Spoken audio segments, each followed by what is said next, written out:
యోహాను సువార్త 4:28 చూడమ్మా. స్టీవెన్ ఉన్నావా? చదువు.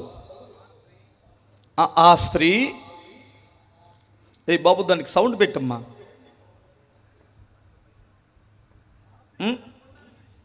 ఏంది ఆ స్త్రీ ఆ పురుషు అన్న దగ్గర సిగ్గుపడుతున్నావు?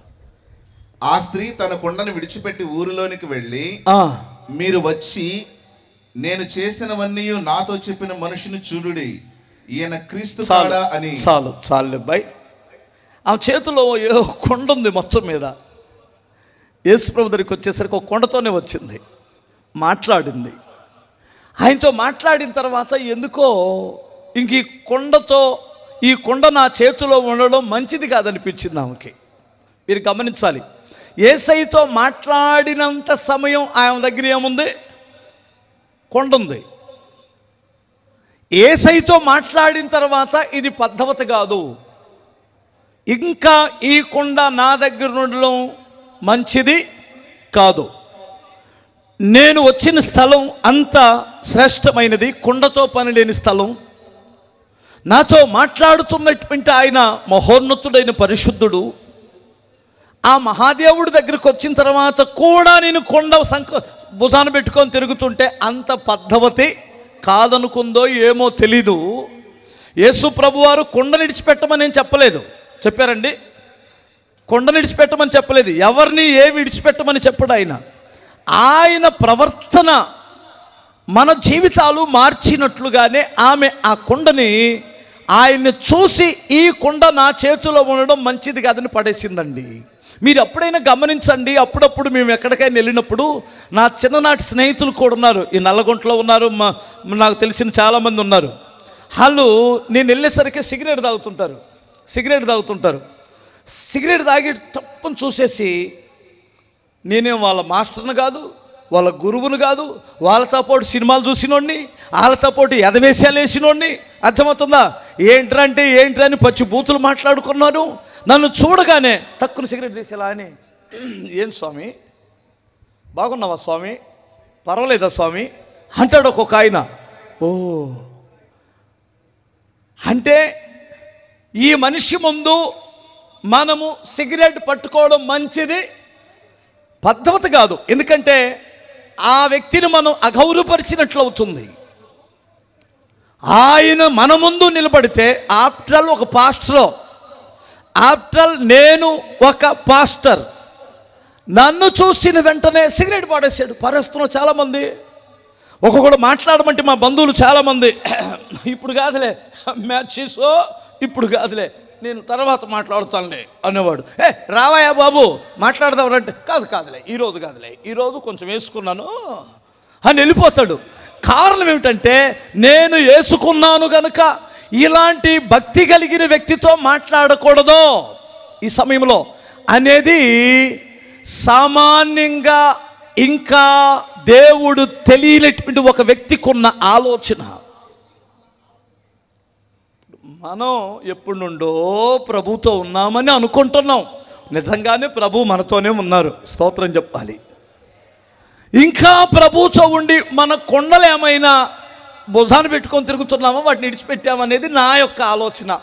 నేను ఈ కొండ అనేటువంటిది మన యొక్క జీవితానికి సాదృశ్యంగా ఉండొచ్చు, మన కుటుంబానికి కూడా, కుటుంబం అంటే మన పాపానికి సాదృశ్యం అనుకుందాం. ఓకే, మన జీవితంలో ఎదురు ఉన్నటువంటి పాపానికి సాదృశ్యంగా చూద్దాం. నేను ఈరోజు మనం విడిచిపెట్టవలసినటువంటి 4 కొండలు ఉన్నాయండి. ఇంకా నాకంటే ఎక్కువ పెద్ద చాలా కొండలు ఉన్నాయిలే, కానీ ఆ కొండలతో నాకు ఎందుకులేని ఒక 3 కొండలు మన ఇంట్లో ఉంటే మంచిది, స్తోత్రం చెప్పాలి.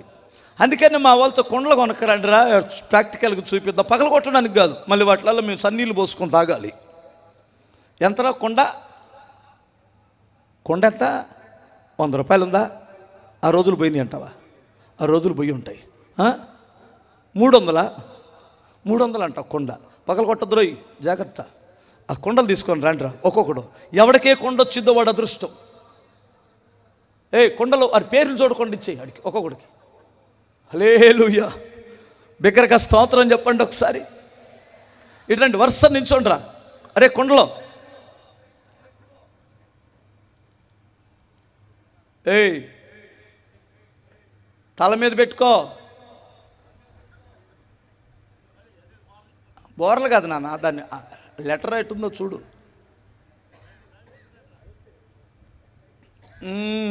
ఏయ్ అదేంట్రా అలా కాదు నాన్న, మేము కొండలు మోసేటప్పుడు అలా మోయిలా, నీళ్లు పోతాయి. నీది మడ్డి కొండ అసలే. ఏయ్ ఇట్లా పెట్టుకో, ఇట్లా పెట్టుకో. ఈ మడ్డి కొండోడు ఇడు విషపు కొండ పక్కన వెళ్ళు. నువ్వు మడ్డి కొండ ఎత్తుకోవాలి కదా. ఏయ్ నువ్వు ఆగురా. ఏయ్ ఒట్టుకుండాడు ఎట్లారా, ఓటుకుండా నువ్వురా.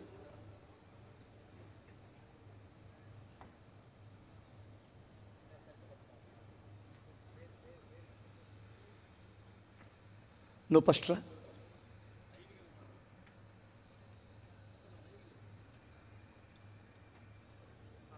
విషపుకొండ రెండో కొండరా. నేను చెబుతాను ఇక్కడ. హల్లెలూయా. మూడో కొండ ఓటుకొండరా.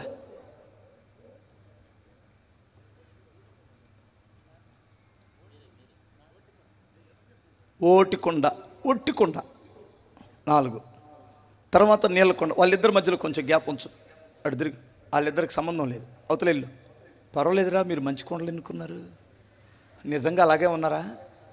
స్తోత్రం చెప్పాలి. ఇప్పుడు ఒకసారి వీడియోలో చూపించండి బాబు ఈ కొండలు. నేను ఏమి లేదు, సింపుల్గానే చెబుతాను, మీకు ఇప్పుడే మెసేజ్ అర్థమయ్యింది. చూడండి ఒకసారి. యెహెజ్కేలు గ్రంథం 24:6 వాక్యాన్ని చూద్దాం.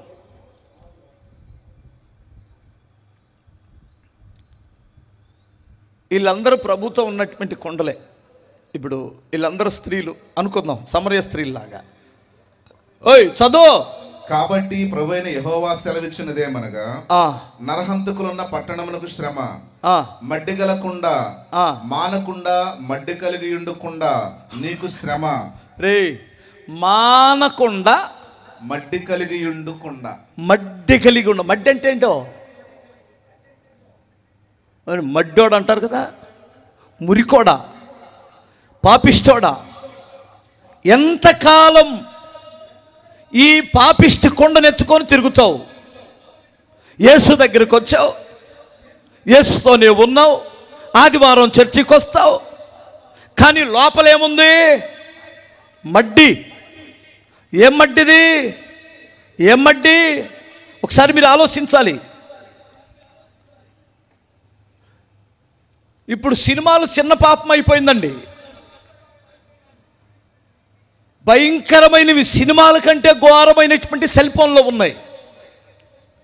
ఈడు ఈ మడ్డిగల కొండనెత్తుకొనే పాట పాడతాడు, ఈ మడ్డిగల కొండనెత్తుకొనే పరిచర్య చేస్తాడు, ఈ మడ్డిగల కొండనెత్తుకొనే చర్చిలో పదవులు స్వీకరిస్తాడు, పదవులు కలిగి ఉంటాడు.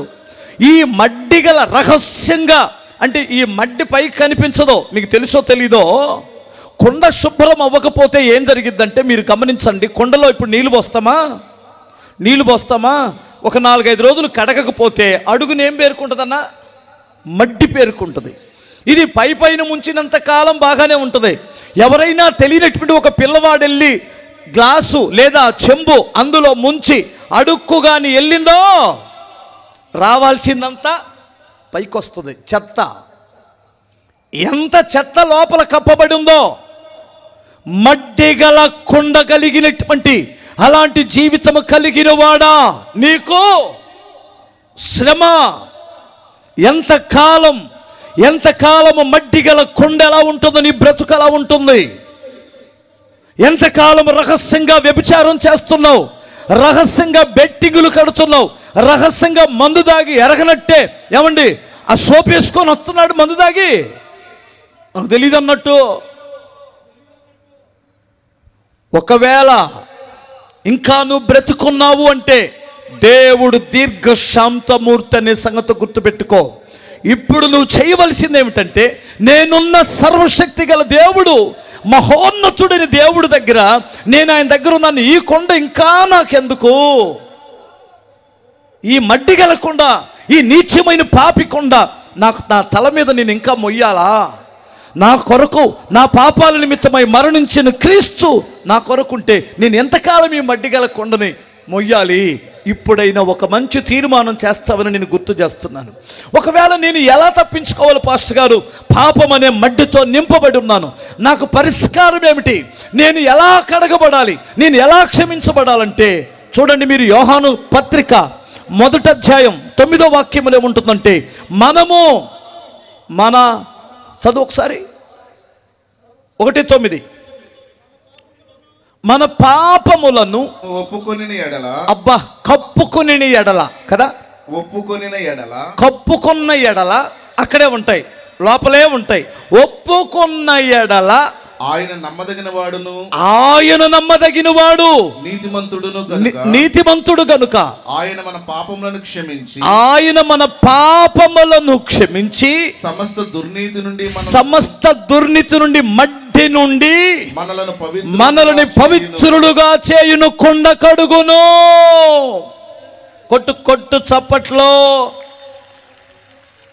ఇది ఏమీ లేదు. ఇప్పటికైనా నీకు అవకాశం ఉంది. ఇప్పుడు ఆ చిన్న కుమారుడు తప్పిపోయి వచ్చాడు. వచ్చిన వెంటనే తనకు స్నానం చేయించాడు, వస్త్రాలు వేయించాడు, తన దగ్గరికి చేర్చుకున్నాడు. అంతేగాని అతడిని నరకానికి పంపించలేదే.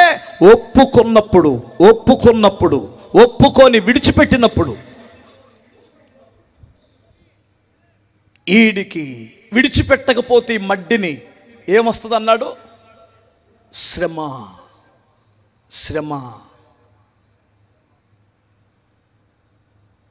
ఇటు చూడు ఒకసారి, నీదేం కొండ? అబ్బో, విషపు కొండ ఎత్తుకొని వచ్చాడు ఈడు. హల్లెలూయా. రాజుల 2వ గ్రంథం 4వ అధ్యాయం 40వ వాక్యం చూడమ్మా. తినుటకు వారు వడ్డింపగా ప్రవక్తల శిష్యులు రుచి చూచి, దైవజనుడా కుండలో విషమున్నదని కేకలు వేసి, అయ్య బాబోయ్, కుండలో విషమున్నదని కేకలు వేసి దానిని తినక మానిరి. కుండలో ఏముంది? విషమున్నది. అది వాస్తవంగా అందరు కడుపు నింపడానికి కదా వండుకున్నారు, అందరికి మేలుకరం కదా. ఒకసారి మీరు ఆలోచించాలి. మేలుకరమైన కుండ అనుకొని ఆహారానికి మంచిదని వస్తే దాని లోపల ఏముందంటే విషం ఉందన్నాడు. ఏమిటి విషం? విషం ఉందనే సంగతి తెలిస్తే అసలు ముందు దాని జోలికి వెళ్ళేవారా? లోపల ఉంది, పైకి బాగానే ఉంది, మన గట్టాలవి. ఈ కొండ మన జీవితాలు, మన జీవితానికి సాదృశ్యం. చూడడానికి వైట్ బట్టలే ఉన్నాయి ఈ దున్నపోతోడికి. హల్లెలూయా. కానీ లోపల ఏం మోసుకొని వచ్చాడు వీడు? విషాన్ని మోసుకొని వచ్చాడు. విషం ఎప్పుడైతే ఉందో చూపు మారింది. విషపు చూపు నిలిపాడట ఎవరో? సౌలు. సంతోషంగా చూడవలసినటువంటి వాడు హృదయంలో విషం. ఆ విషం ఎప్పుడైతే ఉందో చూపులో కనిపించింది. విషపు చూపు, కామపు చూపు, ఏమండి, నీచమైన చూపు, పగబట్టే చూపు. ఈ చూపుల గురించి కాదులే కానీ లోపల ఏముంది? విషం. నేను అంటాను, ఆ విషయం పగేమో, ఆ విషయం అసూయేమో, ఆ విషయం కపటమేమో. దీని వలన శ్రమ వస్తుంది. ఇంకా ప్రభుతో ఉండి, ప్రభుతోని నడుస్తూ, యేసు ప్రభు గొప్ప దేవుడని ఇంకా నువ్వు విషపకుండా నీ తల మీద పెట్టుకొని ఎందుకు ఊరేగుతున్నావు? నువ్వు మాట్లాడాల్సిన మాటలేనవి? దుర్నీతి విషయమై నువ్వు సంతోషించొచ్చా? ఒకడు పడిపోతే ఆ పడిపోయిన వాడిని లేపడానికి బదులు వాడిని ఆడిపోసుకోవడం మంచిదేనంటారా? ఒకసారి మీరు ఆలోచించండి. ఏమండి, అవతల గొలియాతును చంపేశాడు బాలుడు. సాహసం చేసి, ప్రాణం త్యాగం చేసి వెళ్ళి చంపేశాడు. అందరూ ఆయన్ని పొగుడుతున్నారు. బాబు, ఆ దావీదు లేకపోతే మనందరం ఆయన పట్టుకొని వెళ్ళిపోయారు. ఫిలిస్తీన్లు దుర్మార్గులు, వాళ్ళకి కఠినమైనటువంటి వారు, గర్భిణీ స్త్రీల యొక్క గర్భాలు చించే దుర్మార్గులు వారు. పిండాల దుష్కొని పడుతున్నప్పుడు వారి పైచాచిక ఆనందాన్ని ఆనందిస్తారు. ఒక పక్క భర్తను పొడిచి చంపేసి ఆ భర్త రక్తములో తన భార్యను చెరుపుతారు వాళ్ళు. అంత దుర్మార్గులు. అలాంటి దుర్మార్గుల చేతిలో నుండి దావీదు అనేటువంటి ఒక చిన్న బాలుడు వాడిని చంపేస్తే ఆయన మీద ఏ చూపు నిలపాలి? నువ్వు చేత కాలేదు, నువ్వు కూర్చున్నావు, గుడారములకు వెళ్ళి కూర్చున్నావు. అతడు దేవుని యందు నమ్మకం ఉంచిన వాడు కనుక వాడిని చంపాడు. నీకు స్వతంత్రం వచ్చింది, నీ ఇంటి వారికి స్వతంత్రత వచ్చింది, నీ కుటుంబానికి స్వతంత్రం వచ్చింది. శత్రువుని చంపినటువంటి వాడి మీద ప్రేమ కలిగిన చూపు కదా చూడాలి. పైపెచ్చు దేవుణ్ణి ఆరాధిస్తున్న వ్యక్తి, అభిషేకించబడిన వ్యక్తి, నీ దేవుడు ఎవరంటే యెహోవాయే నా దేవుడు అని చెబుతాడు. కానీ లోపల విషం ఉంది. నేనంటాను, ఏ కుటుంబానికి కూడా విషం అనేటువంటిది మంచిది కాదు. విషపు చూపు మంచిది కాదు. విషపు ఆలోచనలు మంచివి కాదు. మీకు ఒక విషయం చెప్పనండి. చాలా కాలం క్రితమట ఒక ఆయన ఎద్దులు కొనుక్కోవడానికి వెళ్ళాడండి పక్కూరికి. క్రైస్తవుడు. జత ఎద్దులు కొనుక్కుందామని వెళ్ళాడు. ఆ రోజుల్లో 20,000 జత ఎద్దులు. వెళ్తే పొదుగులు తిరిగాడు ఊరంతా, ఎద్దులు దొరకలా. సరే రాత్రి ఎక్కడో పడుకోవాలి, పల్లెటూరు అది. ఎవరింట్లో పడుకున్నా ఆ రోజుల్లో 10,000 రూపాయలు అంటే 100 రూపాయల నోట్లు కట్టంటే ఇంత 2 కట్టలు ఇంత ఉంటాయి. డబ్బులు చూశారంటే ఈయన ఏం చేస్తారని భయపడి దేవుని పిల్లలు ఇల్లు ఏమైనా ఉందేమో చూద్దామని ఎతికాడు. ఎతికితే ఆ రోజులు ఇల్లు అలికి శుభ్రంగా కింద అది బ్లూ పెయింట్ వేసి సిలువు గుర్తులేసి ఉండేవి ఆ రోజుల్లో ఇల్లు. అది చూసి ఓ మనోళ్ళు ఇల్లు ఇది అనుకొని మనోళ్ళ ఇళ్ళకి వెళ్ళాడు. ఆ ఇంటికి వెళ్ళారు. ఊరు బయట ఉంది అది ఆ ఇల్లు. వెళ్ళి అమ్మా ఎవర్రా ఇంట్లో అన్నాడు. ఒక అక్క వచ్చింది, మార్తమ్మ అక్క. హల్లెలూయా. వచ్చి ఎవరండి అనింది. అమ్మ ప్రైజులాడరా, ఎందుకంటే బొట్టు లేదు, గాజులు లేవు, మహాతల్లి పరిశుద్ధురాలు, వైట్ అండ్ వైట్ వేసుకుందా ఏం పాడో, ప్రైజులాడు తల్లి అన్నాడు. ప్రైజులాడు అన్నయ్యా అనింది నోరారా. అమ్మ ప్రైజులాడరా, అరే నేను మన దేవుని పిల్లలు ఇల్లు ఎక్కడైనా ఉండదో చూస్తే మీరు దొరికారు తల్లి, చాలా సంతోషం, ఈ రాత్రి నేను ఇక్కడ ఉండాల్సి వస్తుందిరా అన్నాడు. దానికే ఉందన్నయ్య, భలే వాళ్ళనే ఉండండి అన్నయ్య. మీరు ఎవరు అన్నయ్య? పక్కూరు, ఒక పలానా పేరు. ఎందుకు వచ్చారని? ఎద్దులు కొనుక్కోవడానికి వచ్చానమ్మా, పొద్దుపోయింది, మరి నేను ఇక్కడే పడుకోవాల్సి వస్తుంది, దేవుని పిల్లలు ఇల్లని మీ సిలువు గుర్తు చూసి వచ్చానమ్మా అన్నాడు. మంచిదన్నయ్య, నేను 7 నీళ్ళు పెడతాను, శుభ్రంగా స్నానం చేసి పడుకున్నాయని ప్రేమతో 7 నీళ్ళు పెట్టింది. ఏమండి, చక్కగా భోజనం చేసి భోజనం పెట్టింది. పెట్టిన తర్వాత ఆ ఇంటి పంచ ఉంటుంది కదా, వరండా ఉంటుంది కదా, ఆ వరండాలో మంచం వేశారు. మంచం వేసి పడుకున్నాయని దుప్పటి దిండు అది ఇచ్చారు. సరే ఆయన పడుకున్నాడు, భార్య భర్తలు లోపల పడుకున్నారు. పడుకోవడానికి వెళ్ళేటప్పుడు ఈయన ఏం చేశాడంటే, ఈ పక్కన ఈ డబ్బులు ఉన్నాయి, నేనేం బయట పడుకున్నాను, ఏ దొంగోడు వస్తాడోనని ఆ పంచిలో మూట కట్టుకున్న డబ్బులు తీసి శుభ్రంగా వాళ్ళకిచ్చి, అమ్మ పొద్దున్నే వెళ్తాను, డబ్బులు ఇవ్వండి తల్లి, నేను పొద్దున్నే ఎద్దులు కొనుక్కుంటాను అన్నాడు. వాళ్ళు లోపలికి వెళ్ళి పడుకున్నారు, గడిపెట్టుకున్నారు, ఆయన బయట పడుకున్నాడు. వీళ్ళిద్దరికి నిద్ర పట్టట్లా, ఆయన నిద్రపోయాడు. ఎందుకు నిద్ర పట్టట్లేదంటే పొద్దున్నే లేచి డబ్బులు అడుగుతాడు. 20,000 రూపాయలు, 20,000 రూపాయలు, 4 ఎకరాల పొలం వస్తుంది, ఏం చేయాలి, దీన్ని ఎలా సొంతం చేసుకోవాలి, ఈయన్ని వేసేస్తే పోలా అనుకున్నారు. అనుకొని ముందు బొంద దొవ్వారు. ఇంట్లో బొంద తోడి గొడ్డలు తీసుకొని వచ్చి దుప్పటి కప్పుకొని ఉన్నోడి మీద నరికి ఆ దుప్పట్లోనే మడత పెట్టేసి గిలగిలగిల కొట్టుకుంటుంటే రక్తం కారుతుంటే దెబ్బ మీద దెబ్బ నరికేసి ఆయన తీసుకొని వెళ్ళి ఇంట్లో పాతిపెట్టేసి బొంద పెట్టేశారు. 5 గంటలకి తలుపు తడుతున్నారు ఎవరో వచ్చి. ఏంటి తీసరికి ఏనే, అమ్మ ప్రైజులాడు తల్లి, అమ్మ ప్రైజులాడరా మార్తా, మరి నేను పొద్దున్నే ఎద్దుల కోసం వెళ్ళాలి కదమ్మా, నా 20,000 ఇస్తే వెళ్ళిపోతాను అన్నాడు. గడ్డ వణుకొచ్చి నరాల్లో బలం చచ్చిపోయినట్టు అనిపించింది. అవును, రాత్రి చంపింది ఎవరన్నా మనం, ఈడేంటి పొద్దున్న వచ్చి డబ్బులు అడుగుతాడు అనుకొని గడగడ వణుకుతూ డబ్బులు తీసుకొని వచ్చి చేతులు ఎలా అనుకుంటే, ఏంటమ్మా ఏంట టెన్షన్లో ఉన్నారంటే, ఏం లేదులే అన్నయ్య తీసుకొని వెళ్ళండి అని ఇచ్చారు. ఆడు వెళ్ళిపోయాడు. వెళ్ళిపోయిన తర్వాత టెన్షన్ పడి గబా బొంద తోడారు. అసలు ఈయన ఊరిని పాతి పెట్టామని బొంద తోడితే వాళ్ళ కొడుకుని చంపేశారు. ఏంటి చప్పట్లు కొడుతున్నారు, బుర్రందా? వాళ్ళ కొడుకునే. ఆడెందుకు వచ్చాడప్పుడు? ఆవిడకి కొత్తగా పెళ్ళైంది, వాళ్ళ ఆవిడింటికి వెళ్ళాడు. వాళ్ళిద్దరికి మధ్యరాత్రి ఏదో గొడవ వచ్చింది, వాడు వచ్చాడు. ఈ లోపల ఈ మంచం ఇక్కడ ఖాళీగా ఉంది, ఎందుకంటే ఇతనికి గాలి రాక ఇతనికి ఇక్కడ దోమలు కుట్టే ఏం పాడో నిద్ర పట్టక అక్కడ బండి జల్లుంటే బండి జల్లలో పడుకున్నాడు. వెళ్ళి ఈడొచ్చి ఇక్కడ మంచం ఖాళీ ఉంది, ఈ టైంలో మా అమ్మ మా నాన్న ఏం లేపుదామని అర్ధరాత్రి వచ్చినాడు, ఆ దుప్పటి కప్పుకొని ఆడు పడుకున్నాడు. వాడని కన్న కొడుకును చంపేసి పాతి పెట్టేశారు. విషం ఎప్పుడైతే ఉంటుందో అది నీ కుటుంబానికే నాశనాన్ని తెస్తుంది, ఇతరులకు కాదు. అందుకని విషపు కొండను విడిచిపెట్టుదువుగాక. జాగ్రత్త రే. ఓటి కొండ, ఇర్మియా గ్రంథం చూడు ఒకసారి. హల్లెలూయా.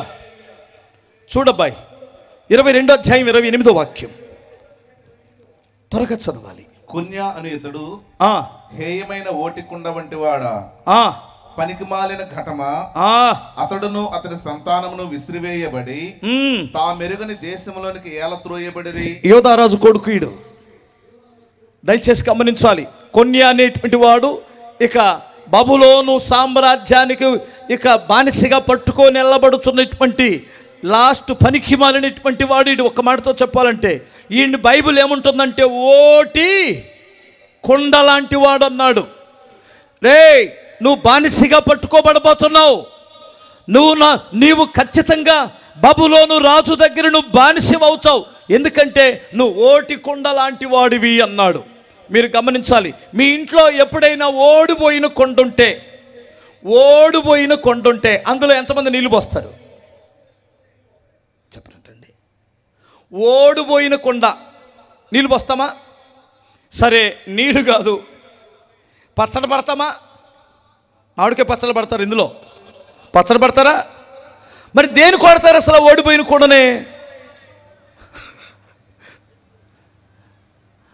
కాదన్నా, అందులో కాస్త ఇసుకపోతే ముసలమ్మ ఉయ్యటానికి పనికి వస్తుంది. ముసలమ్మ మంచం పక్కనే పెడతాం దాన్ని. మంచం పక్కన పెడితే ఓడిపోయిన కొండనే ఆమెకు ఉమ్ము వచ్చినప్పుడల్లా అది వస్తుంది. ఓటి కొండ అంటే దాని అర్థం ఏమిటంటే సనిగే కొండ, ఫీల్ అయ్యే కొండ అని అర్థం. కొంచెం ఒక్క వాక్య సంబంధమైన కొంచెం ఏదైనా తగిలిందనుకోండి ఓడిపోయింది, పనికిరాదు, ఇక చర్చికి రాదు, పరిచర్య చేయదు. ఏమండి, ఎంత జాగ్రత్తగా కాపాడుకోవాలంటే ఓటి కొండని ఎప్పుడు దండలేయాలి, ఎప్పుడు తల మీద పెట్టుకొని అది ఓడిపోయింది జాగ్రత్త అని చెప్పాలి. అవును కదన్నా? మన సంఘాల్లో ఎన్ని ఉన్నాయో ఓటికొండలు. ఓటికొండల సంఘాల్లో ఏంటి, విశ్వాసులు ఏంది, పాస్టర్లో లేరన్నా? పాస్టర్లో 100 మంది ఓటికొండలు ఉన్నాయి, 100 ఓటికొండలు ఉన్నాయి. మీరు కావాలంటే ఫెలోషిప్ వాళ్ళే కదా మీరందరూ. ఫెలోషిప్లో ఎవరికైనా పాట ఇవ్వకపోతే కనపడడు, పద్యం ఇవ్వకపోతే కనపడడు, గుర్తించకపోతే కనపడడు, ఓటికొండది. అరే, ఓటికొండ అక్కడే కాదు, భార్య భర్తల్లో కూడా ఒకటి ఓటికొండ ఉంటుంది. ఆమెను ఎప్పుడు పొగుడుతూనే ఉండాలా, లేదంటే ఓడిపోయిద్ది. అది జాగ్రత్తగా పట్టుకురావాలి అమ్మగారిని. అందుకనే మన అయ్యగారికి సగం పొగడ్డానికే వాడి జీవితం నాశనం, సగం జీవితం ఖర్చు అయిపోతుంది. ఇక్కడ ఉన్నారా ఎవరైనా ఫీల్ అయ్యే వాళ్ళు ఉన్నారా? ఫీల్ అయ్యే వాడితో సహవాసం చేసి అంత నరకం ప్రపంచంలో ఇంకెక్కడ ఉండదండి. వాడు ఎందుకు ఫీల్ అవుతాడో తెలీదు, ఆమె ఎందుకు ఫీల్ అయ్యిద్దో తెలీదు, అసలు ఎందుకు అలిగాడో తెలీదు, ఎందుకు రావట్లేదో తెలీదు, ఎందుకు ఆగిపోయాడో తెలీదు, ఎందుకు మూతి ముడుచుకున్నాడో తెలీదు. చచ్చిపోతాం, వాడితో సహవాసం చేయలేము. ఓటికొండది. వాణ్ణి మరలా తిరిగి ఎక్కడ అప్పచెప్పాలంటే బబులోను రాజుకి అప్పగించాలండి. అప్పుడు దాకా వాడు బుద్ధి రాదు. ఎంతమందికి అర్థమవుతుంది? అన్న, నేను ఫీల్ అవను, నా మంచి కొరకని వింటాను. నేను మా సేవకుడు గద్దించిన, నా కుటుంబంలో అమ్మా నాన్న గద్దించిన, భర్త గద్దించిన, లేదా భార్య కూడా భర్తను కొన్నిసార్లు గద్దించవచ్చు, తప్పేముంది? వాళ్ళిద్దరు స్నేహితులు కదా. ప్రతిదానికి ఫీల్ అయ్యేటువంటి వాడితో సహవాసం చేయటం చాలా కష్టం. అదేంటి ఓటికొండ. ఈ ఒట్టికొండ ఒకటి ఉంటుంది, స్తోత్రం చెప్పాలి. ఒట్టికొండ అంటే బైబిల్లో చాలా దొరుకుతాయి. స్తోత్రం చెప్పగలరా? ఇప్పుడు ఆమె కూడా ఒట్టికొండే కన్నా అక్కడ పడేసింది ఏ కొండ? ఒట్టికొండ. ఒట్టికొండ బిల్డప్ మాత్రం యమా ఉంటుంది. స్తోత్రం చెప్పగలరా? చూడడానికి ఏమున్నాడు రా, చొక్క నీళ్ళు అందులో కందులు లేవు, అందులో బియ్యం లేవు, అందులో పిండి లేదు, అందులో నూనె లేదు. కానీ కొండ మాత్రం వాటితో పాటు ఉంది. వాడి నయ్యం మడ్డోడు, ఈ నయ్యం విషమోడు, ఏదో ఒకటి నింపుకున్నాడు వాడు. ఈడు ఓడిపోయిన కొండది. ఇది ఒక ఒట్టికొండ. సంఘంలో ఒట్టికొండలో బిల్డప్ చాలా బాగుంటుంది. అవునా కాదా? హల్లెలూయా చెప్పగలరా? మరంట ఇద్దరు స్నేహితులు, ఒక ఆయనకి ప్రమోషన్ వస్తే వాళ్ళ ఫ్రెండ్ని పిలిచాడు ఇంటికి భోజనానికి. పిలిస్తే ఆ ఫ్రెండ్ వెళ్ళేసరికి ఆ భార్య భర్తలు ఎంతో అన్యోన్యంగా ఉండి ఆమె అన్నం కూరలు వండితే, ఆహా అసలు నీ చేతి వంటే సూపరే, అసలు అది ఇది అని పొగుడుతూ ఉంటే వీడికి ఆశ్చర్యం వేస్తుంది. ఇంటికి భోజనానికి వెళ్ళినటువంటి వాడు. వాళ్ళు ఎంతో అన్యోన్యత కలిగి ఉన్నారు. ఎందుకంటే ఈయన మెచ్చుకుంటున్నాడు భార్యని. అయిపోయిన తర్వాత ఒక మాట అడిగాడు, అన్నా నీ భార్యని ఇంతగా మెచ్చుకుంటున్నారు, మీ అన్యోన్యత కారణం ఇదేనంటారా అన్నాడు. అవును, ఆమె బుద్ధిమంతురాలు కాబట్టి మెచ్చుకుంటాను, మంచి కూర మంచి వంట చేసింది కనుక మెచ్చుకుంటాను, అందుకని మా మధ్యలో ఎలాంటి గొడవలు లేవు బ్రదర్, నా భార్య నాకు దొరకటం నా అదృష్టం అన్నాడు. ఓహో, ఈరోజు నుంచి ఈ ట్రిక్ ఉపయోగించాలి నా భార్య దగ్గర అనుకొని ఇంటికి వెళ్ళాడు. వెళ్ళి ఏనాడు పెళ్ళైన 20 సంవత్సరాలలో ఎప్పుడూ ఆ మాట లేదు. భుజం మీద చేసి నువ్వు నాకు దొరకడం నా అదృష్టమే అన్నాడు.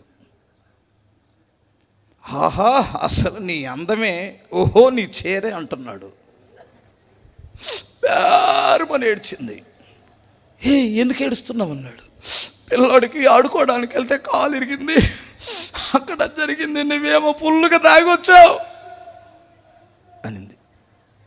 నేను ఎందుకు తాగాను అన్నాడు. తాగలేదా? అదేంటే నువ్వు నా అదృష్టం, నువ్వు దొరకడం అదృష్టం అంటే తాగేమంటావేంటి అన్నాడు. మరి ఎప్పుడు పోకుండా వాడు ఇప్పుడు పోడితే తాగలేదా? మీకు అర్థమైందా? ఏనాడు మెచ్చుకొని వాడు వాడిని చూసి ఈడు ఆహా ఓహో అంటే ఆమెకు అనుమానం రాదు. హృదయములో నుండి ఏదైనా చేస్తే, హృదయానుసారంగా ఏదైనా చేస్తే బాగుంటుంది. డంబంగాళ్ళు ఒట్టికొండలోళ్ళు 3 ఎలికలు అంట మాట్లాడుకుంటున్నాయి. 3 ఎలకలు తెలుసు కదా, మాట్లాడుకుంటున్నాయి. ఎంత డంబం అంటే, నేను ఉంటున్న ఇంట్లో కేజీ పెట్టారు ఎలకల మందు, తినేసి హ్యాపీగా ఉన్నా. ఓ కేజీ తిని హ్యాపీగా ఉన్నా. నేనేం చేశాను నీకు తెలుసా? ఇనప బోన్లో పెడితే బోను కరకర కట్ చేసి బయటకు వచ్చేసాను. ఆగండి, ఇప్పుడు మా ఇంట్లో నా సాకుడి పిల్లి ఉంది. ఆ పిల్లితో నేను ఆడుకోవాలి. ఇప్పుడు నేను ఒక ఎలుక వెళ్తుంది. నీకు అర్థమైందా? ఈ డంబపు మాటలు అర్థమైందా? ఈ డంబపు మాటలు అదంట కేజీ తిని బ్రతికిందంట ఆ ఎలుక. ఇదంతా ఇనప సంఖ్యలు కొరుక్కొని బయటకు వచ్చిందట. ఓ పాస్టర్ ఉన్నాడు మా ఊర్లోనే, ఆడు చెబుతాడు నాకు, అన్నా నేను ఆరాధన చేపిస్తుంటే 3 అడుగున్నర పైన ఆడుతున్నారట అభిషేకముతో. నేను నిజంగా అప్పుడు నమ్మాను, నిజంగా జరిగిద్దేమో అని. మా అత్త ఒక ఆమె ఉంది, మహాతల్లి, ఆమెకి ఇష్టమైతేనేమో అక్కడ పెట్టింది, కష్టమైతేనే పాతాళంలో పెట్టింది వాళ్ళని. ఆ పక్కన ఒక ఆమె కూర్చుంది, ఆమె ఫ్రెండు అంటదండి, అదే గుడారాల్లో, అయ్యా నువ్వు చూడలేదా అమ్మాయిని అనింది. ఏం చేసింది అన్నాను. రెక్కలు కట్టుకొని ముందుకెళ్ళిపోయింది. అయ్యా పావురం ఊరిని దుంపదాకా నేను ఎవరికి చూడలేదా ఈ పావురం ఆత్మ? ఈ ఎచ్చులు, ఈ డంబం ఒక్క ఆత్మను సంపాదించరు, ఒక సేవకు ఉపయోగపడరు, ఇంట్లో ఉపయోగం లేదు, బయట ఉపయోగం లేదు, పిల్లలకు ఉపయోగం లేదు, భార్యకు ఉపయోగం లేదు. క్రైస్తవుడు భక్తుడు ఎంత కాలము నువ్వు డంభముతో ఒట్టికుండగా బ్రతుకుతావు, ఆ ఎచ్చులు మాటలు, ఆ డంబపు మాటలు విడిచిపెట్టే సభలే ఇవి. నువ్వు క్రియ చేయి. అర్థమవుతుందండి? దేవుడు నిన్ను బహుగా ఇచ్చిస్తాడు. స్తోత్రం చెప్పగలరా? ఆమె ఏ కొండ విడిచిపెట్టిందండి?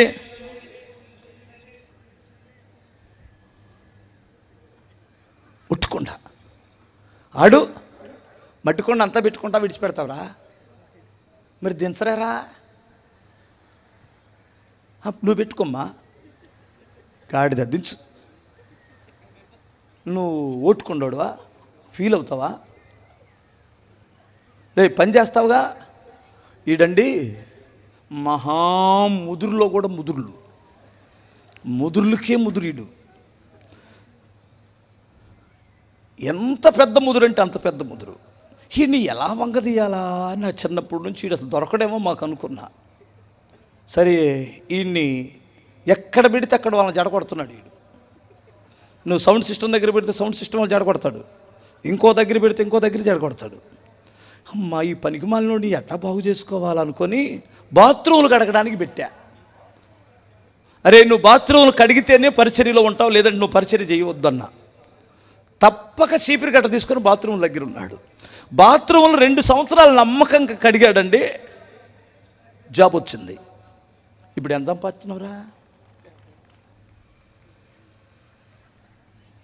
50,000 రూపాయలు సంపాదిస్తున్నాడు. తమరు చదివేంటో డిప్లొమా. హల్లెలూయా. ఆడికి 10,000 ఇవ్వడమే ఎక్కువ. మరి వీడికి ఎందుకు ఇస్తున్నారో తెలియట్లా. Talent person. వీడు బాగు చేయాలని బాగు చేస్తాడు, చెడగొట్టాలని చెడగొడతాడు. బిగ్గరగా బాగు చేస్తున్నాడు. ఇప్పుడు బుద్ధిమంతుడయ్యాడు. బిగ్గరగా స్తోత్రం ఇల్లు కట్టాడు. ఈడు వచ్చేసరికి వాళ్ళ నాన్న ఇల్లు అమ్మాలని బేరం పెడుతున్నాడు. అప్పులైపోయి ఆ అప్పులు తీర్చాడు, ఇల్లు కట్టాడు. అర్థమవుతుంది? పెళ్లి చేసుకున్నాడు. ఇప్పుడు సంఘానికి ఉపయోగకరంగా ఉంటున్నాడు. ఏం విడిచిపెట్టావు? ఫీల్ అవ్వట్లేదు కదా? మరి స్తోత్రం చెప్పాలి. మీరు రండిరా. ఇప్పుడు ఈ 2 కొండలు, ఈ 3 కొండలు త్వరగా చెప్పేసి ముగించేస్తాను. హల్లెలూయా. అన్ని కొండలన్నీ, అసలు ఇంట్లో కొండలన్నీ పగలగొడితే ఎలా పాస్టర్ గారు? కొండలు కొన్ని ఉండాలి కదా. నేను ఏం చెప్పాను? కొండలు వద్దన్నానా? కొండలు ఇంట్లో వద్దన్నానండి. అసలు కొండే వద్దన్నానా? నేనేమన్నానంటే, బాబు నీ కొండేమరా? మట్టి కొండ వద్దు, విషపు కొండలు వద్దు, కొంపలో ఉండొద్దు, ఓటి కొండలుగా ఉండొద్దు, ఒట్టి కొండలు ఉండొద్దురా. మీరు ఉండవలసిన కొండ ఏమిటంటే నీళ్ల కొండగా ఉండండి. కొట్టు చప్పట్లు ఒకసారి బిగ్గరగా స్తోత్రం చెప్పు. హల్లెలూయా. మీకు పరిశుద్ధ గ్రంథములో యేసు ప్రభువారు ఒక మాట చెప్పాడు. మనం పస్కా పండుగ వస్తుంది, నాకు ఒక ఇడిదిల్లు కావాలి. ఎందుకంటే పస్కా విందు చేసుకోవాలి. కనుక మీరు ఆ గ్రామంలోనికి, ఆ ఊర్లోకి వెళ్ళండి, ఆ పట్టణంలోనికి. నీళ్ల కొండెత్తుకొని వచ్చే ఒకడు కనిపిస్తాడు మీకు. అతను అడగండి, నా ప్రభువుకి ఇది కావాలి అని. నీళ్ల కొండ ఉన్నటువంటి వాడు ఎదురు పడతాడు మీకు. ఎక్కడుంది? మార్కు 14:13. ఆయన గురించి ఆయనే రాసుకుంటున్నాడు కాబట్టి ఒకడు అని సంబోధించాడు. ఆయన మీరు పట్టణంలోనికి వెళ్ళుడి, అక్కడ నీళ్ల కుండ మోయుచున్న ఒక మనుషుడు మీకు ఎదురుపడును, వాని వెంట పోయి. ఏం కొండ మోస్తున్నాడు అతడు? నీళ్ల కుండ. స్తోత్రం చెప్పాలి. టైం లేదు, నేను త్వరగా ఈ నీళ్ల కుండ ఉన్నటువంటి వాడు ఏం చేస్తాడో తెలుసా? హల్లెలూయా. గమనించాలి. ఇతరుల దాహము తీర్చేవాడు. కొట్టగలవా చప్పట్లో? ఇతరులకి దేవుని వాక్యము ద్వారా వారిని బ్రతికించేవాడు. చనిపోతున్న చెట్లని, ఏమండి మొక్కలని బ్రతికించేటువంటి వాడు, నీళ్ల కొండ ఉన్నటువంటి వాడు. ఈడు సంఘానికి చాలా ఉపయోగం. ఇలాంటి నీళ్ల కొండలు మోసేవాడు సంఘాలలో కావాలి. హల్లెలూయా. నీళ్ల కొండలు మోసేవాడు సంఘములో కావాలి. చావు బ్రతుకుల మధ్యలో ఉన్న మొక్కలకి నీళ్లు పోయాలి, దాహముతో ఉన్న వారి దాహము తీర్చాలి. ఇలాంటి వారు సంఘాలలో ఉందురుగాక. బిగ్గరగా స్తోత్రం చెప్పు ఒక్కసారి, ఇంకొకసారి చెప్పమ్మా, హల్లెలూయా.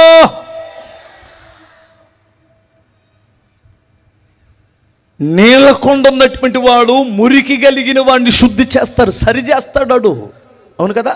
ఇప్పుడు ఎవడైనా పిల్లోడు 2 వేసి వచ్చాడు అనుకో, ఆడి దగ్గర ఏమున్నాయి? నీళ్ళు ఉన్నాయి. ఓ చెంబు నీళ్ళు తీసుకున్నాడంటే ఆడు శుభ్రం చేసి పంపిస్తాడు. సూపరం. ఎవడైతే చెడిపోతాడో సంఘములో, ఎవడైతే బుద్ధి లేని పని చేస్తాడో ఆ ఇంటికెళ్ళి ఆయన్ని సరిచేసి వస్తాడు. అంతేగాని 4 ఎక్కిచ్చిరాడండి. ఇంకా మూలిగే నక్క మీద తాటికాయ పడ్డట్టు చేస్తుంటారు కొంతమంది. అన్నవాడు అసలుకే ఓటుకుండా ఆడి మీద తీసుకెళ్ళి వీళ్ళు ఒక రాయేసి వస్తారు. వాడు పోతాడు ఇక సంఘంలో నుండి. యేసు నామములో నువ్వు అనేకులను బుద్ధి చెప్పి సరిచేసి క్రీస్తు వైపుకు మళ్ళించదువుగాక.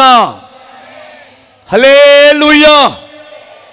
ఇంకా చెప్పనా, నీళ్ళకొండ ఉన్నటువంటి ఏ ఇంట్లో నీళ్ళకొండ ఉంటుందో అక్కడ వారు చావరిక. స్తోత్రం చెప్పాలి. అవును కదన్నా? చావడానికి అవకాశం లేదు.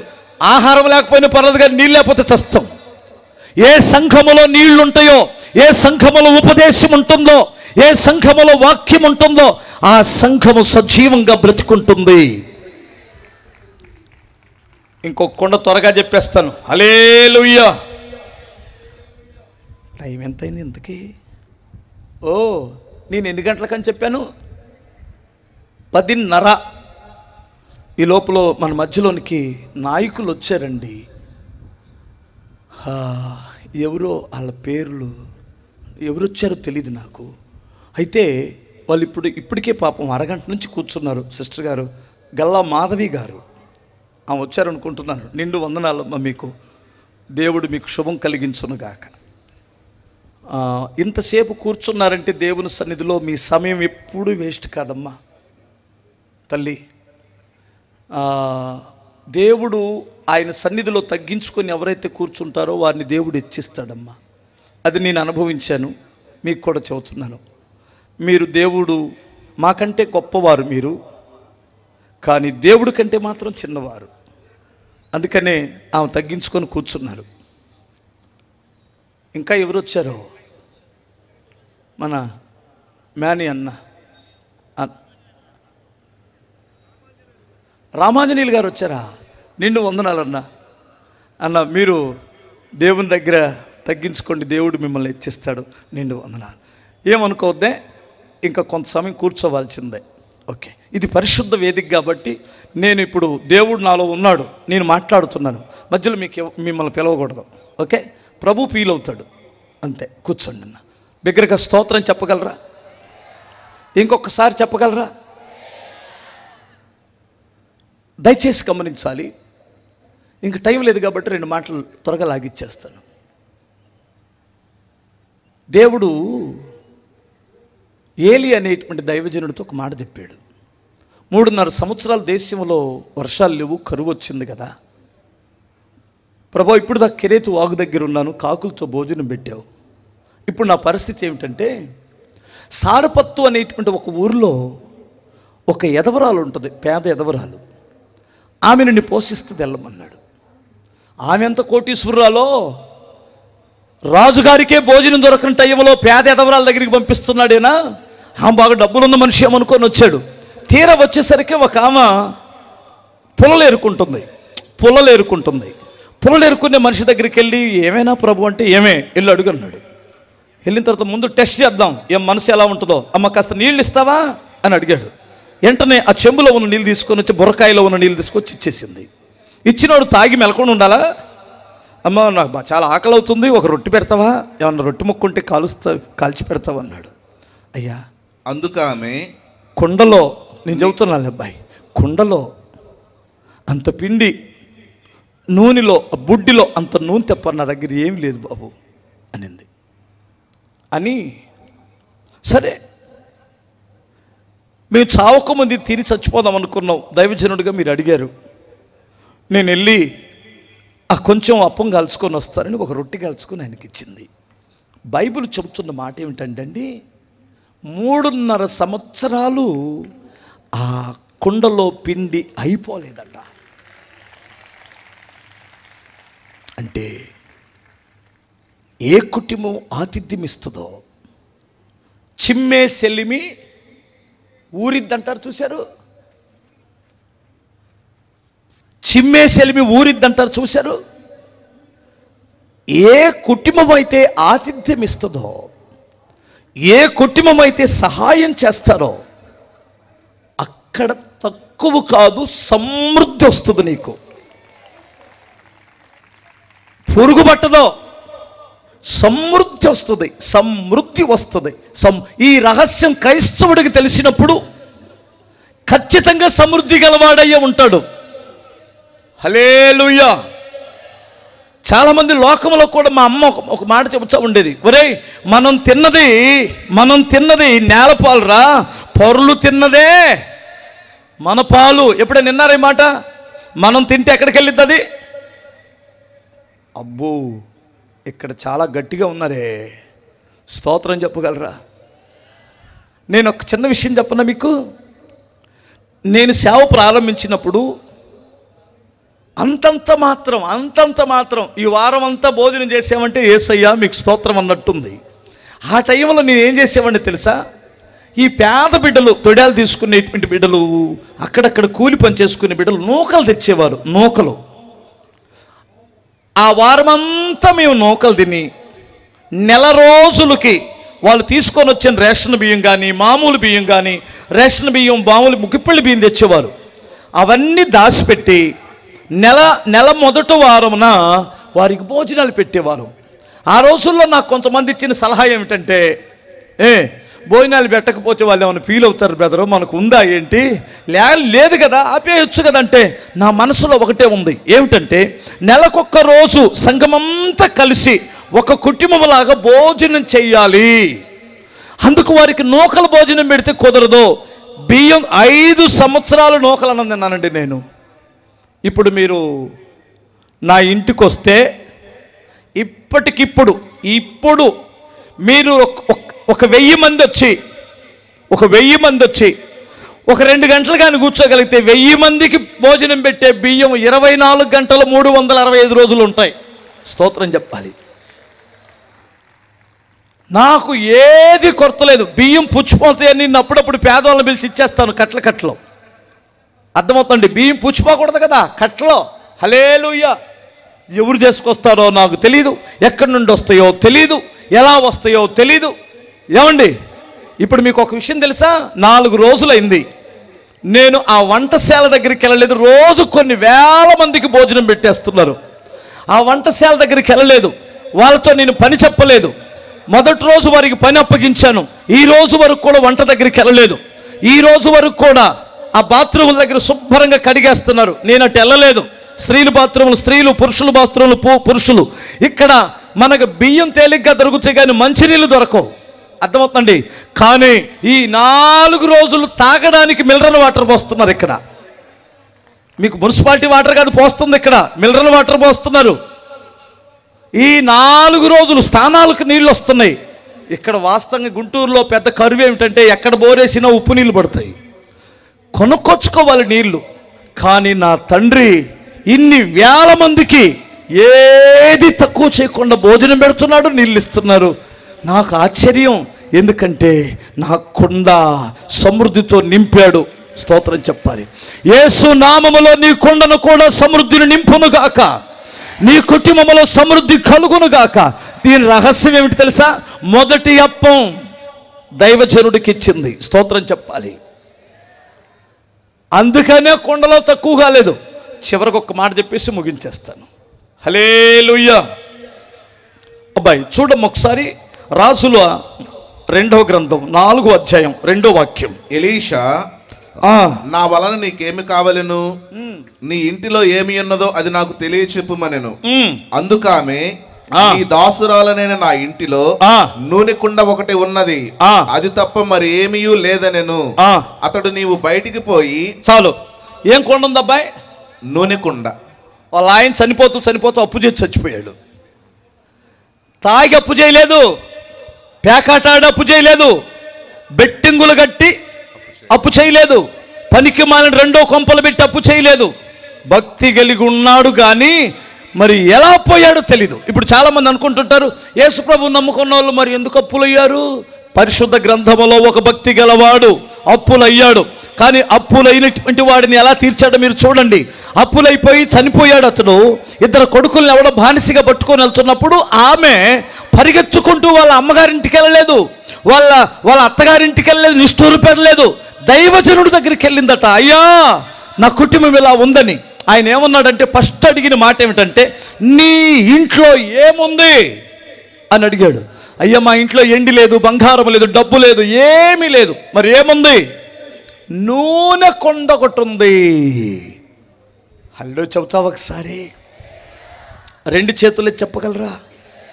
ఓ, ఉండవలసిన కొండే ఉంది. నూనె దేనికి సాదృశ్యం అని చెప్పనండి? అభిషేకానికి సాదృశ్యం. కొట్టగలవా చప్పట్లో? పరిశుద్ధాత్మ అభిషేకం ఉంది. ఎండి బంగారములు మా దగ్గర లేవు కానీ కలిగినది ఏమంటిస్తాం. అది యేసు నామం అనే అభిషేకం ఉంది, యేసు నామం అనే శక్తి ఉంది. హల్లెలూయా! ఎంతమందికి తెలుసు ఈ విషయం? హల్లెలూయా! గట్టిగా స్తోత్రం చెప్పు. ఇంకొకసారి చెప్పాలి. నీ ఏం కలిగి ఉన్నావు? అభిషేకం కలిగి ఉన్నావా? ఏదైనా పోగొట్టుకో, దేవుని అభిషేకం పోగొట్టుకోవద్దు. ఈ నూనె ఏం చేస్తో తెలుసా? ఇతరులను ఎలిగిస్తుంది. హల్లెలూయా! మండిస్తుంది. ఆరిపోయే దీపాలను ఎలిగిస్తుంది. ఆరిపోయే కుటుంబాలను, నాశనమయ్యే కుటుంబాలను, పాడైపోయిన జీవితాలను మండించే ఒక నూనె కొండుందట. యేసు నామములో నీవు అనేకులకు ఆశీర్వాదకరముగా మార్చబడుదువుగాక. నీవు ఏ ఇంటిని దర్శిస్తావో ఆ ఇంటి వారు దీవించబడుదురుగాక, ఆ ఇల్లు మండించబడునుగాక. మండుచున్న దీపాలను ఆరిపోయే బిడ్డగా ఉండకూడదు, ఆరిపేసే బిడ్డగా ఉండకూడదు. ఆరిపోయిన దీపాలను వెలిగించేటువంటిదే నూనె కొండ. మన ఇంట్లో ఏం కొండలు ఉండాలి? నీళ్ళ కొండ ఉంటే మంచిది, బ్రతుకుతాం, బ్రతికిస్తాం. పిండి కొండ సమృద్ధి. హల్లెలూయా! ఆ సమృద్ధిని దేవుడు నీకు ఇచ్చునుగాక. నూనె కొండ ఉంటే అభిషేకముతో నింపబడి అనేకులను స్వస్థత పరుస్తావు. అన్న పాస్టర్లు కదన్న స్వస్థత పరుస్తారు అంటారు. ఒక చిన్న ఎగ్జాంపుల్ చెబుతాను. ఈ నల్లగుంటలోనే ఉన్నాను నేను. నా పేరు శివయ్య. నేను బాగా పూజలు చేసేవాడిని ఒకప్పుడు. అర్థమవుతుందా? యేసు ప్రభువుని నమ్ముకున్న తర్వాత అప్పుడుకు 3 నెలలు అయిందండి. 3 నెలలు అయిందన్న యేసు ప్రభువుని నమ్ముకొని. నేను ఓ మందిరానికి వెళ్ళేవాడిని. బాప్తీసం కూడా తీసుకోవాలి ఇంకా. సరే, నేను ప్రార్థనకి వెళ్తున్న సంగతి కొంతమందికి తెలుసు, అందరికి తెలియదు. సుబ్బారావు అని ఒక అతను ఉండేవాడు, ఇస్త్రీ చేస్తాడు. అతను పొద్దున్నే వచ్చాడు మా ఇంటికి. వచ్చి శివా శివా అన్నాడు. ఏంటి సుబ్బారావు అన్నాను. మరి ఈ మధ్య నువ్వు ప్రార్థనకి వెళ్తున్నావంట కదా అన్నాడు. అవును వెళ్తున్నాను అన్నాను. మరే మా ఆవిడికి దయ్యం పట్టింది, కొంచెం వదిలిద్దురా అన్నాడు. గుండెలు దడీలుమన్నాయి. నేను ఈ మధ్య వెళ్తున్నాను సుబ్బారా అన్నాడు. నువ్వు యేసుప్రభుని నమ్ముకున్నావుగా, రా దయ్యం వదిలిద్దురు అన్నాడు. నాకు ఒక్కడికి వెళ్ళటానికి భయం వేసి మా మామయ్య ఒక ఆయన ఉన్నాడు, మహా ఓవరో, ఆయన తీసుకుని వెళ్ళాను. రామయ్య నువ్వు కూడా వెళ్దామని. మా మేనమామ ఇద్దరం కలిసి బైబిల్ తీసుకుని వెళ్ళాం. వెళ్ళగానే అది వాకిట్లో నిల్చుంది. రేయ్ రండిరా అనింది. అనగానే మాకేం అర్థం కాక మోకరించేసాం. స్తోత్రం స్తోత్రం, యేసు రక్తం స్తోత్రం. మాకు ప్రార్థన రాదు, ఏమి రాదు. ప్రార్థన ఎలా చేయాలో తెలీదు. ఈ 2 మాటలే తెలుసు, యేసు రక్తం స్తోత్రం, యేసు రక్తం స్తోత్రం, యేసు రక్తం స్తోత్రం అన్నాం. అనేసరికి అమ్మా పోతాను, అయ్యా పోతాను అంటున్నాయి. దాన్ని పోనివచ్చు కదా. మా మామయ్య టక్కును కళ్ళు తెరిచి ఎక్కడి నుంచి వచ్చావే అన్నాడు. దయ్యం ఎప్పుడైనా నిజాలు చెప్పిద్దా? అబద్ధాలే కదా చెప్పిద్ది. అదేమన్నదంటే, నేను ఇది పొద్దున్నే మా ఇంటి దగ్గరికి వచ్చి పేడకళ్ళు వేసుకొని వెళ్తే దీనికి పట్టానండి. సంక్రాంతి టైం అది. సంక్రాంతి టైంలో పల్లెటూరులో పేడ దొరికింది కానీ ఇక్కడ పేడ దొరకదు. మనం పొద్దున్నే పేడ కల్లాపు చల్లుకొని ముగ్గులు వేసుకోవాలి. ఈ మనిషి వాళ్ళందరూ నిద్రపోయి లేవకతోలకి 4 గంటలు దొంగతనం చేసుకొని వచ్చిందంట పేడ. ఆ దయ్యం చెప్పిన మాట అది. అందుకని నా పేడ దొంగతనం చేసింది కనుక దీనిలోకి వచ్చాననింది. పోనిచ్చేది పోనివ్వకుండా ఈయన లేనిపోయిందండి, మరలా రెచ్చిపోయిందండి. ఇక అలా కాదులే, నీ స్తోత్రం, యేసు రక్తం, స్తోత్రం అన్నామండి. దెబ్బకు పడిపోయి వెళ్ళిపోయింది. ఈ రోజుకి అలా ఆమెలోకి దయ్యం. ఇప్పుడు ఆమె యేసుప్రభుని నమ్ముకుందులేండి, స్తోత్రం చెప్పాలి. ఇప్పుడు నేను ఎందుకు ఈ విషయం చెప్పానో తెలుసా? ఇది 28 సంవత్సరాల క్రితం జరిగింది. ఇది 28 సంవత్సరాల క్రితం జరిగింది. నేను బాప్తిసం పొందలేదు. యేసయ్య నామాన్ని ఉచ్చరించుట వలన దయ్యం పోయింది. మా ఊరోళ్ళు ఇక్కడికి వచ్చారు. అది 98, 99. వాళ్ళు ఇంకా యేసుప్రభుని నమ్ముకోలేదు. వాళ్ళు నా చిన్ననాటి స్నేహితులు, అచ్చారావు, రాజారావు, వీళ్ళు. నా 3 నెలల బడి క్లాస్మేట్స్ వాళ్ళు. అర్థం కాలేదా? 3 నెలల బడి క్లాస్మేట్స్ వాళ్ళు ఆ అభిమానంతో వచ్చారు ఇక్కడికి. అదిగో మా రాజారావు చూడు ఎంత పెద్ద బుట్టు పెట్టి వచ్చాడో. ఆ ఊర్లోని 98, 99 మా ఊర్లోనే మా ఇంట్లో ప్రార్థన పెట్టేవాడిని. ఒక ఆమె 12 సంవత్సరాల పిల్లోడిని తీసుకొని వచ్చింది.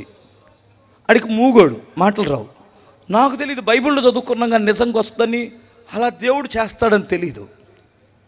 ఎందుకని ఆ ఊరిలో మా ఊరోళ్ళకి యేసుప్రభు అంటే అస్సలు గిట్టదు.